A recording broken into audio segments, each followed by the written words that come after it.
Hey guys, it's Jay Ellis, and I'm going to be recapping RuPaul's Drag Race All-Stars Season 3, Episode 7, My Best Squirrelfriend's Dragsmaids Wedding Trip. So we just come right back in from just coming off the runway from the last episode where Dela has self-eliminated herself, and the girls are kind of shocked at what happened on the runway. And I think that the reaction that took me most by surprise was actually Morgan, because she came in and kind of had this idea that Ben threw away the competition when all these people were trying to compete for it. And I kind of think if you really listen to what Ben was saying during her speech at the very end of the last episode, she was telling everybody, like, I've done what I wanted to do. I don't need this competition, really. So here, Morgan, like, take this title and run with it, make me proud kind of thing. So I was kind of shocked that Morgan was talking not badly about Ben, but just not really appreciative of the opportunity of coming back. Like, I know she appreciated it, but it wasn't a wow, I can't believe that Ben chose me. It was kind of like, why did Ben make that decision? Like, that's kind of how it came off to me. I'm not really shocked that BB didn't reveal the lipstick that she pulled the week before, because that's just BB. I do agree with what Shangela was saying, that she probably chose somebody in that room and didn't have like the popular pick, so it would have been somebody whose feeling would have been hurt. And so BB, I think, was smart in that moment, but it also, from a fan, you want to know all the tea. Like, who did you vote for? Who you're getting rid of? Who did you want to bring back? Like, as a viewer, I wanted to know that. So it was kind of disappointing to have BB not say anything. And I guess we'll never know, which is kind of disappointing, but here we are. After walking into the workroom, we get Rue coming in with Nancy Pelosi, which anybody who, I guess, kind of knows politics knows who Nancy Pelosi is and how much of an ally she is to the LGBTQ community. So it was really cool to see her. I know that this is kind of like a Lisa Kudrow or a Mark Jacobs, where they want to be a part of the show, but they don't want to be a judge. They just want to put out a quick message and be seen by the community. So regardless of what kind of cameo it was, I'm happy to see her, and I thought that it was really cool to have her there. We went right into the Maxi Challenge after this. No mini challenge, as we're getting used to by this point. And the Maxi Challenge was, I cannot say that title again because it's, well, let me try without even looking at anything. My Best Girlfriend's Dragsmaids Wedding Trip is I think I got it, is the name of the trailer that they're going to be shooting. And Rue wants to combine these actresses that are known for like these major movie motion pictures and combine it with like the stupid humor that we're used to from Drag Race. So Rue tells Morgan that because she came back, she gets to assign all of the roles to all of the queens that are left. So we'll start with Morgan. Morgan gave herself Beige Swan, which is, of course, the play on Black Swan. We had Kennedy as Lala, which is Emma Stone's role in La La Land. We had Trixie was assigned Sharon Flockovich, I think it was. Let me check my notes. Sharon Frockovich, yes. And with Sharon Frockovich is obviously Erin Brockovich, as made popular by Julia Roberts. And then we had Bibi Zahara Bonet, who was going to be the queen, which is Helen Mirren. And also, last but not least, Shangela, who was Octavia, who was a play on Octavia Spencer in her roles of Hidden Figures and The Help. I knew that it would come to me in a second, because hello, who could not remember that pie scene? I thought it was kind of weird that we didn't have any table visits from Ross or Rue, because they gave them the costumes and the wigs, so there wasn't really a lot of prep that the girls had to do to get their characters ready. But I always like to hear kind of where they're going to pull inspiration from, or kind of like what jokes they're planning to punch up. So we went right into the Maxi Challenge where Ross was directing, and you could make it, or it was pretty clear that Trixie and Shangela were going to own this episode. And honestly, looking at the cast of characters, we already know that they're funny. Like, we know that Shangela has delivered on acting challenges before and comedy, and the same for Trixie. I think Trixie's better when it's not an improv situation where it's something written out, because she knows how to deliver a joke. I think her timing's there, and she knows like which words to hit and like what really is going to make the joke sell. So I was a little bit worried about Kennedy, BB, and Morgan. And I mean, this is one of the episodes where we weren't really shown a certain way, and then they're like, surprise, Morgan actually killed it. We were just tricking you guys. What we saw in the rehearsal is pretty much what we got. So I didn't think that Ross's direction to Morgan was necessarily helpful. I thought the hissing was funny because I don't know much about swans and how they hiss, because I don't really love birds. Don't hate me. But I liked when Morgan said like that was going to be her entrance. I really do think she could have punched it up a little bit more, and I don't know how to play crazy because we've seen Milk try to do it earlier this season, and it's really hard to play crazy without seeming like you've just lost your marbles. Like I don't know how to do it, and I don't really have any advice for Morgan besides what she was doing, which the hissing. I laughed at that, and when in the final cut later we saw that she was quacking, it didn't really make that much sense to me. So I thought that was kind of a bad misdirect from Ross. But you could tell, like I said, that Trixie and Shangela had this in the bag. I already called as soon as we saw that they were going to be the two lip syncing for their legacies. When we got to the mirror moments, we kind of had two different conversations that were going on. We had one, which I'm actually really surprised that they talked about, which was how some of the queens from former seasons perceived Trixie in a different way just because of kind of what she presents on the show versus how she is backstage. And she caught kind of like a little bit of flack for the way that she behaved. I'm really happy the show acknowledged that because sometimes they have a tendency to protect the queens that are in the show and they don't really want to show like bad press about the person. But I'm really happy that they had Morgan and Shangela talk about working with Trixie and kind of they know that that's the process, but bring it to light so that way Trixie knows what's going on. And it kind of makes Trixie seem more human because, of course, all these people are not going to be like zipping around happy. Well, maybe Morgan is because she was saying that she pulls people out of crowds. And I've seen that where you are not safe at a Morgan McMichael show. Like you will, mostly queens, if they're there, will be pulled out of in the crowd. A lot of crowd participation. So you just have to know that going in. So it's kind of interesting to hear the different ways that the queens treat live shows. And then the other moment that we had was Kennedy talking about how she is thought of as an afterthought, which I hadn't even thought about. And that kind of proves her point, really, because Kennedy might be one of those queens where I know her, I know the name, I know the style, I know that she's a dancing queen. That's as far as I've ever gotten with Kennedy. And there's so many that I would name through the history of this show that I would love to interview or love to see. And when I'm walking through DragCon, I'm excited to see what they're wearing. And Kennedy just wasn't one of those ones for me.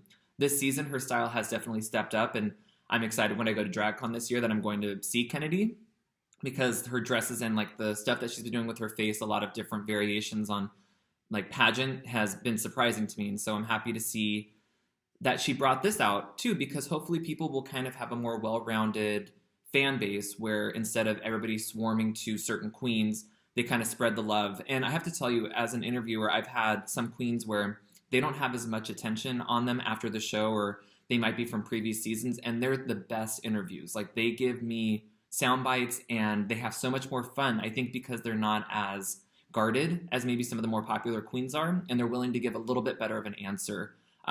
So I found that some of these queens that we consider afterthoughts are really some of the best that we just don't know because we're not going out of our way to like look for them. So I'm happy that Kennedy said this because it brought it to my attention, and I hope that the rest of the community is very open to accepting everybody and looking at some of the ones that we've forgotten about. Jade Jolie. Okay, so then the moment of truth came where we got to see the trailer and we got it. And I have to say that this this episode seemed very rushed, but we got really nothing new from the actual trailer, from the rehearsal, or I guess the filming of the challenge. It didn't change my mind. I already knew that Trixie and Shangela had it in the bag, and none of the jokes really hit for me. The only one that I will say that I chuckled at, and I was like, that was funny, and it'll probably stick in my head, and I'll use it as a gift sometime, is Trixie with the baby, and then she used the baby's hand to push the hair out of her face. I thought that was clever. I don't know if that was written in or if that was just like Trixie doing something fun, like a little improv, but I thought that that was the only moment that really I can even remember that stands out for me. So this challenge wasn't my favorite. I appreciate that each of them committed. I thought the costuming looked good, and I thought that each of them did an okay job with the characters that they were given. The exception, of course, Kennedy didn't seem like she had much to do with the character of Lala, and same for Morgan. I don't know if it was poor writing or just the way that they characterized the characters, but if you think about it, Beige Swan was one of the ones that I believe two other queens wanted. So it must have been there must have been something there that they saw that maybe Morgan wasn't able to pull off. So again, I don't want to blame the queen if it was the writing, but it just didn't seem like a balanced joke. I thought that Shangela had the most to do, and she took that opportunity and ran with it. She killed it. I thought she was the best one. It was another week that we had a drive-by runway where you barely got to see the looks. I did the extended look, which it's worth checking out if you get the chance. The category was Red to Filth, which I love an Alaska reference, and it was good. It was toots across the board for me. I don't think that there was a single look that was weak. My favorites were Trixie. I thought that with the librarian, the books on the head with the apple was very cute, and I actually loved BB's play. It kind of looked like Valentina, except the mask was removable. How about that? But the long flowing ponytail in the back looked really cool. So I thought everybody like nailed it. The only one I could see that wasn't, I liked the look of it. I didn't know if I loved the breastplate being with it, was Morgan McMichael's kind of Dorothy, like Scottish, like, look. I thought that was good, but it was probably, out of all of them, probably the one that was on the bottom was Shangela with it felt like vivacious, but elevated. I loved the trick of it kind of expanding up. I thought that was really cute. So overall, this was a really great runway. I thought that everyone kind of nailed it. So of course, Trixie and Shangela are named the winners who will be lip syncing for their legacy. No surprise, I've said it so many times. What I loved about this episode, this is the only thing about this episode that I was like, oh, this is so refreshing, is the deliberation after the fact. They had so much fun talking about how BB didn't know who Ornacia was. And there was another part that was really... Oh, Kennedy saying Mimi as opposed to a meme. And Shangela goes, who's Mimi? Like, that made me laugh. I thought this was a great deliberation. I think they all kind of knew how the cards were going to fall. There's always that expectation of the queen who comes back is going to be the one who goes home unless they're stellar. And Morgan's performance had already kind of like sealed it that she was going to be the one going home. So I think everybody was able to just kind of have that moment of like, okay, like we kind of already know the top four, except, we have to go through this elimination. So I thought that it was really fun to see them all kind of playful. And BB doesn't watch the show. Like, it's very clear now. You don't know who Ornacia is?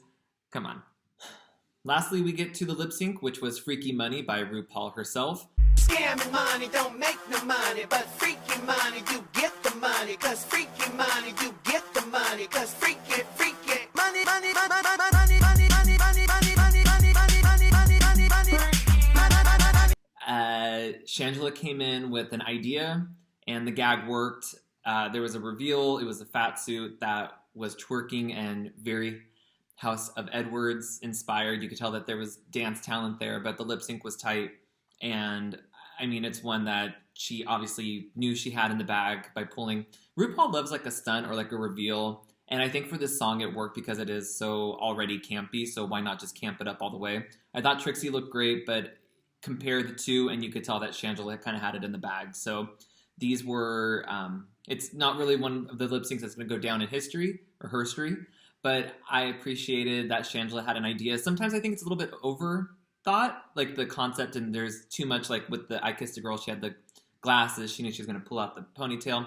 This one worked for me. I thought that the reveal wasn't a slow reveal or it didn't tell a story. It was just like, bam, here's a joke, and I'm gonna serve it to you. So I thought Shangela did a good job. The funny thing is that on the, I guess, like the fat suit, Shangela had already had a piece that I thought, I was like, well, Shangela would wear that. Even just like in normal, like Shangela body, she would kind of just be in like the two-piece in the pants. So I thought it was a really fun outfit. The lip sync was cool. The song was fine. It's not my favorite RuPaul song, but I thought it was overall an episode where we kind of whittled it down to the top four. Now we know what's going on. Coming up next week looks like it's going to be crazy. My prediction, if you want to fast forward or stop the video here, if you don't want to hear, we have a jury of queens who's going to help us decide who is our winner.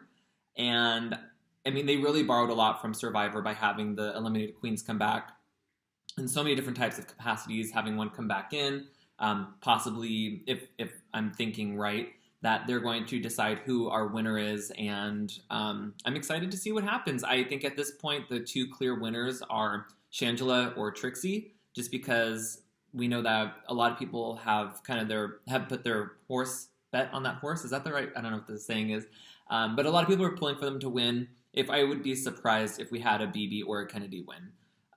You never know what could happen, but I think that this show kind of like All Stars 1 was for Chad, All Stars 2 was maybe for an Alaska win. I think that this was built for either Shangela or Trixie to take it, so I would be shocked if it went to BB or Kennedy. Thank you guys so much for watching. Again, it's so weird just talking to a little camera with nobody responding back. I have been traveling, so it's been really hard to make it to AfterBuzz for the studios, but hopefully I will be there for the finale, and then I know we are trying to hammer out season 10 scheduling, so I'm hoping that everything works out for that.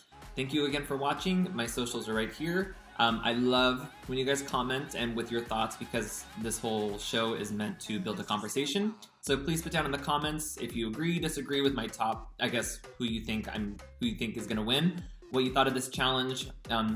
Yeah, anything that you have thoughts about, I want to hear it. So you could tweet me, Instagram me, or put it down in the comments below, and I usually am able to respond. So thank you guys so much. Have a great rest of your week. Sashay away.